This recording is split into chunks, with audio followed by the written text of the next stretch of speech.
एक और रविवार, एक बार फिर भारत ने दे दिया पाकिस्तान को मात।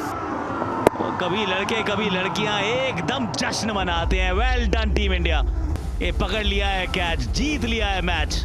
हरमनप्रीत कौर की टीम ने इस विश्व कप में 2 लगातार जीत के साथ की है शुरुआत। Fatima Sana after that boundary. Asia কাপে ভারতীয় ক্রিকেট দল যে কাজ করে দেখিয়েছে ঠিক একই কাজ করে দেখালো ভারতীয় নারী শক্তি। ক্রিকেটের ময়দানে আবারও পাকিস্তানকে কুপোকাত করে দিল ভারতীয় নারী শক্তি। এখনো পর্যন্ত 12টি ম্যাচ হয়েছে পাকিস্তানের সঙ্গে ভারতের মুখোমুখি, 12টিতেই পরাজয় ঘটেছে এই পাকিস্তানের। মুখে বড় বড় কথা বললেও যুদ্ধের ময়দান, ক্রিকেটের ময়দান সব কিছুতেই তাদের পরাজয় ঘটে এবং সেই ক্রিকেটের ময়দানে একটি বেয়াদবির চিন্তাভাবনা, বেয়াদবির কাজকর্ম পাকিস্তান করে থাকে, কিন্তু সেই বেয়াদবির জন্য যোগ্য জবাব দিতে থাকে ভারতীয় ক্রিকেট দল, সে পুরুষদের হোক বা মহিলাদের। নারী শক্তি আজ দেখিয়ে দিল তারা কোনো অংশে কম যায় না। নারী শক্তি দেখিয়ে দিল তারা পুরুষদের পাশাপাশি তারাও কিন্তু সেই পাকিস্তান বধ করতে পারে। নারী শক্তি যেমন যুদ্ধের ময়দানে অপারেশন সিঁদুরের সময় সোফিয়া কুরেশি এবং ভূমিকা সিংরা দেখিয়েছিল, ঠিক সেই রকমই স্মৃতি মন্দানারা দেখিয়ে দিল, হরমনপ্রীত কৌররা দেখিয়ে দিল। মহিলা বিশ্বকাপের আজ গ্রুপ পর্বের ম্যাচে পাকিস্তান এবং ভারতের মুখোমুখি খেলা ছিল। সেখানে টস পর্বেই ঠিক এশিয়া কাপের মতোই সেই একই ঘটনা দেখতে পেলাম আমরা। সে এশিয়া কাপে যেমন সূর্যকুমার যাদবরা হ্যান্ডশেক করেনি, ঠিক সেই রকমই ওয়ার্ল্ড কাপেও সেই একই ঘটনা পুনরাবৃত্তি আমরা দেখতে পেলাম এবং যোগ্য জবাব বলে মনে করি আমরা। এরপর খেলার ময়দানে খেলা শুরু হয়। ভারত 247 রানে অল আউট হয়ে যায় নির্ধারিত 50 ওভারে। তারই মাঝে ঘটেছে এক অন্য কাণ্ড। পাকিস্তানের স্বভাব কোনোদিন শুধরাবার নয়। হরমনপ্রীত কৌর যখন ব্যাট করছিলেন তখন পাকিস্তানি বলার নাসারা তাকে লক্ষ্য করে চোখ দেখায়। হরমনপ্রীত কৌর যোগ্য জবাব দিয়েছেন,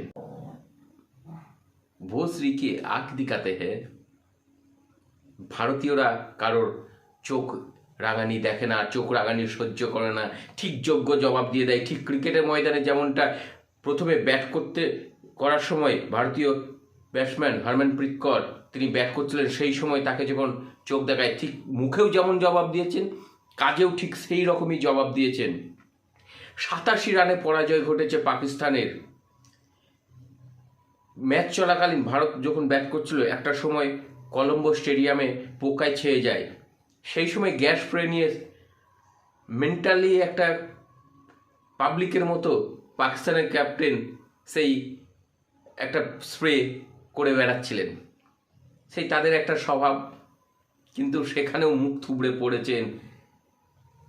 পাকিস্তান কাজে মাঠে বড় বড় কথা বললেও ঠিক একই পরাজয় ঘটে। ভারতীয় নারী শক্তিও তাদেরকে যোগ্য জবাব দিয়েছে। এখনো পর্যন্ত ভারতীয় নারী শক্তিদের মুখোমুখি 12টি ম্যাচে হয়েছে, সেই 12টি ম্যাচেই পরাজয় ঘটেছে এই পাকিস্তানের। এই পাকিস্তান বড় বড় কথা বললেও তাদের সেই ক্রিকেটের ময়দান হোক বা যুদ্ধের ময়দান, তাদের পরাজয় ঘটবে ঘটবে ঘটবে। এর পাশাপাশি হরমনপ্রীত কৌররা মাঠে কাজে বলে ব্যাটে সব কিছুতে যোগ্য জবাব দিয়েছে। এছাড়াও যখন খেলা ফিনিশ হয়, খেলা শেষ হয়, পাকিস্তান অল আউট হয়ে যায় 43তম ওভারে, সেখানেও কোনো হ্যান্ডশেক করেনি। অর্থাৎ শত্রু যারা জঙ্গিদের আশ্রয়দাতা তাদের সঙ্গে কোনো বন্ধুত্ব নয়।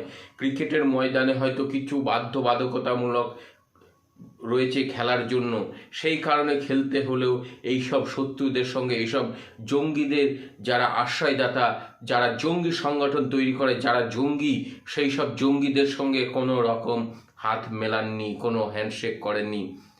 হরমনপ্রীত কৌররা, স্মৃতি মন্দানারাও যোগ্য জবাব দিয়েছেন এবং এক বিশাল জয় এনে দিয়েছে ভারতকে। এই নারী শক্তিরাও যোগ্য জবাব দিয়েছে পাকিস্তানকে।